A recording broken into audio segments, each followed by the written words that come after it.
Okay, we're in the car and we are visiting. We're going to visit Fred and all of the Tuckers, all of our friends, and sort of excited because we're going to bring a couple of gifts.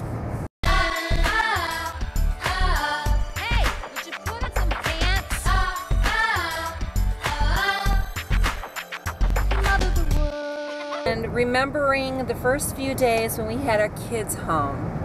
At least I'm remembering that. Everything was so surreal and weird. Do you guys remember the first days you were home? Like what it was like? Grace, do you remember like waking up thinking, okay, what do I do? Like, okay, so when I first came here, I woke up because like the first thing I saw was like a new room and then like colorful place, like my blanket. Everything was so weird. It's like, oh my goodness. Were you excited and happy? Yeah, I was excited. Then you guys looked different. I was like, wait, what? Because I thought I was on another planet. It was another planet. You sort of did think you were on another planet. Yeah, Jared. Yeah, I thought I was in heaven. Oh. That's right. And now what do you think? My turn. Now I think I'm just in a world. Okay. Filled with lovely people. Lovely people. How about you, Alec? Do you remember the first day you woke up? Look at this. Okay, wait. Ew! What is it? He's drinking ketchup. Ooh, don't eat ketchup, baby. Alec, do you remember the first day you were home? From Ukraine? Do you remember what that was like? No? How about you, Ella? I remember you. You don't remember? I remember Alec when we first got him. All he would eat was bananas, yogurt, and cheese. That's all the things. I remember he would always just, every time we find clothes for him and we buy clothes, he would just tuck the shirt right inside his pants and wear sandals all day. But you guys, even in the winter. Remember as he bonking it in, huh? What was that? What was he saying, Grace? He was saying that when he first came, he bonked his head everywhere and it didn't hurt him. Yeah, like one time we were playing and then he hit his head against the wall and he didn't cry at all. He started laughing. Started laughing? Yeah. Remember when he was on my bed? Remember when he was on my bed? He didn't know he was gonna get hit by the wall, so he just stood up and he's like, that was funny. I don't remember that. Yeah. You know what? Actually, when you know that the child is sort of settling, when they do start to cry and show emotion, like when they're hurt, at first they're sort of on guard and they don't want to, you know, upset you and they want to be the perfect child. When they start throwing their tantrums and all they that, feel more comfortable around. That's right. That's right. So you must know our children are really comfortable. They're so comfortable. Actually, Alec didn't get out of the country before he threw his first tantrum, so I guess he was sort of comfortable. I remember you called me from the Ukraine. You were very concerned because Alec thought the microwave in your apartment was a TV set. The first day with Alec in my Ukrainian apartment, I felt like crying. I was like, I don't know if I can handle this. Well, it was a really small apartment. Very small apartment. It was 9 floors up. I thought he was going to crawl out of the window and climb out. He also opened up every drawer. He turned on every light like 1,000 times. He wanted to play with the knives, the forks, the spoons, the cups. He wanted to take the refrigerator apart. He did take the refrigerator apart. He broke the television in the room, and he broke the remote control in the room, and he had to pick up... Yes, you did. Yes, you did. So, but he was curious. He had never, ever seen anything like that before. It was also the first time he had control over anything. Right. In his orphanage, he didn't get to touch anything except the toys he was given. Yeah, what else? How did he break the TV? What? What do you want to say? Let me think. You forgot? That's funny when I banged my head at home. Yeah, I'm glad you're okay though. The TV? He just, well, actually it was really the cable box. But we'll talk about it. Yeah, I don't need to get into the technicalities. But anyhow, we're going to see Fred and see if he's learning how to... I mean, I heard that he said, Mom, I would like to taste an apple. Because they're considered a delicacy where he comes from. Things with you have to remember the things that we take for granted. Yeah. That for him to just... to have to feel like he couldn't just take an apple from the fruit basket, that he had to ask. Oh, that's the other thing. Like, can I just, like, you don't know that you can, like, just, you know, grab a piece of fruit or whatever. And sometimes the kids want to hide the food because they don't think they can have it, or that it won't be there in the morning. So, but he, you know, I'd like to taste that. Can I taste that? You know, and asking permission. I mean, imagine it's just trying to learn how to be in a family. And it's like, you know, you love these people, you're excited about it, but it's all new. I mean, so, but it's exciting. He's just an awesome kid, and we're excited to just be watching all of this, so.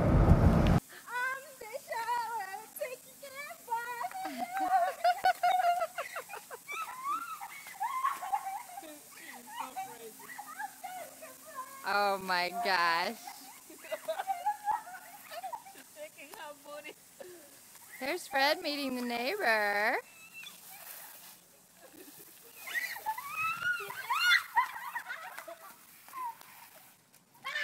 Oh my gosh.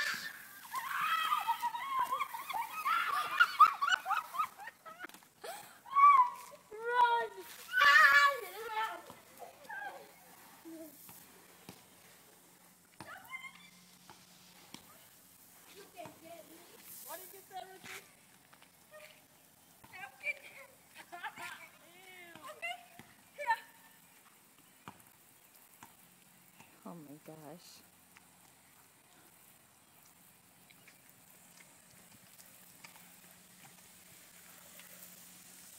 Oh, did you take a picture? Oh yeah, I'm taking a picture. No, you know, you're taking a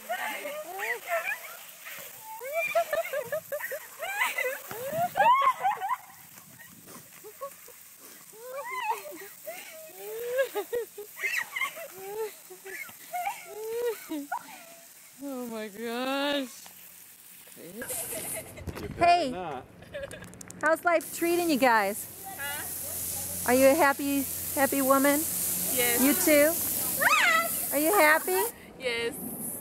Yeah? We just finished. Maybe she could change and she could get wet too.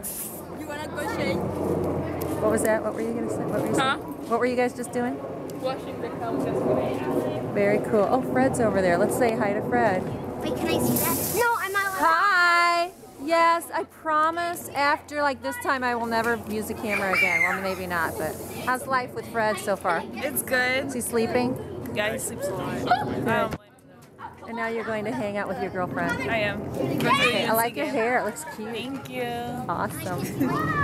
Fred! Hi. Can I get a hug? Welcome. How are you? Did you learn how to ride the bike yet? Or you probably already know, right? Yeah. You ride a bike in Uganda? Yeah, we used right there. Okay, and now what are we doing? Where are you guys going? No, we're just riding bikes. As many of you know, I'm here with a recurring guest star, Ruth. Hey. Nalabega, is that how? Yes. So I heard from your mom, and you can tell more of the story, that actually when she was about to go to Africa, that you gave her a prized possession to bring to Africa with her. What was it? A doll. American doll. And what kind, like, when did you get that doll? When I came here. Did you love that doll when you first came here? Yes, I did. So why did you give your mom the doll?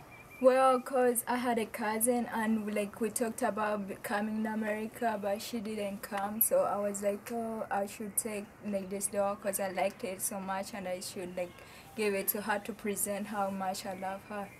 So And when was the last time you saw your cousin? 2009, I think. Yeah. So you were thinking about her, and so you thought you would give her the doll. Okay, so I bought you a little present that hopefully is something that is a gift to you that may remind you of something. Okay. So just open that right there.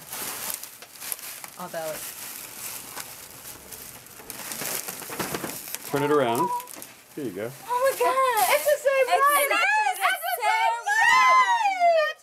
she has the same headband that you were wearing the other day. So can you tell me? Come here and tell me about the story. I mean, not the whole thing, but tell us what happened when you went to Uganda with this doll. Well, first of all, I have a picture that I took of Ruthie's room when it was waiting for her, when I blogged about waiting, with the doll sitting in the middle of the bed, because I just felt like that she would love to have a doll when she came. Yeah. And then when she came, she just loved the doll so much. And so the day I was leaving For Uganda. This time to pick up Fred. I was packing, and Ruth came in the room, and she had the doll, and she had packed the doll. She had a little suitcase and little clothes. I have a picture of it. And she was like, Mommy, I have a cousin named Diana, and I want you to bring this to her. And I was like, sweetheart, are you sure? That's your best doll. She said, I really love this doll so much. But Diana was the one person that I prayed with that I would come to America, and she always believed, and she wouldn't give up, and she prayed with me. And she's never had a doll, and so I want her to have this doll. So when I was in Uganda, I spent a month trying to find Diana because we thought she lived at Ruth's grandparents' house. Grandpa George, I have some videos and pictures of him. When we got there, Diana wasn't there anymore. Wow. And she had moved several times. And so I spent a month finding her. And on the very last day, I found her. Fred actually helped me find her. We started making phone calls to different family members, and he was speaking in Uganda, and we were tracking her down. We went to 4 different places to find her, and we finally found her. And then she was so overjoyed when we got when she got the doll. She was just beaming. But the rest of the story is that it turned out that she was in a bad situation. Yeah. And Ruth's love for her actually made us find her. And when we saw the situation she was in, we wanted to help her. And so since we have left Uganda, actually, when I came back, we got a friend to enroll her in school. Great. And the crazy thing is, the school we put her in is right near Grandpa George's house. Yeah. And she gets to see Grandpa George. Yes, and she told us she had always dreamed of going to that school, which is incredible. Wow. And she lived far from there when we found her, but we brought her back near home. And also, when Jerry was in Uganda just now, he went to see her, and he brought her some dresses and some clothes. Yeah. And she's just so overjoyed. So it's just really, really special now that. And she recorded a message to the kids. Yes, we have it. Yeah. Can I get it?